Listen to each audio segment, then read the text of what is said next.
Hey guys, this is Everbuild bath and kitchen sealant. This one is white color.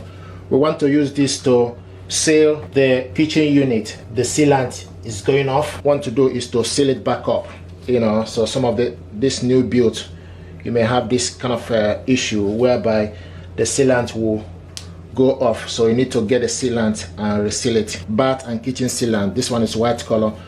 And how to apply this is, first of all, you need to get it like a kitchen knife and cut off this end, so it was well sealed up like this. So you need to find like a sharp knife to cut it off, then cut off this area.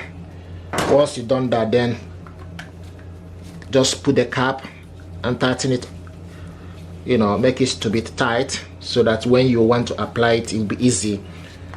Now the next thing you need to do is you need to also find the applicator. So basically the way this works is you need to put a grip, you need to put your hand, like press this down a little bit, then and pull up.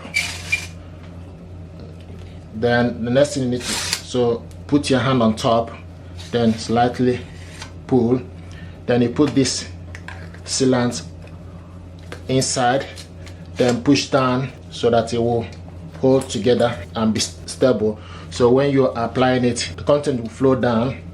So this is what we want to do here now. Don't be push too much though.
Run the tap water on top of the glove just to make it to be smooth.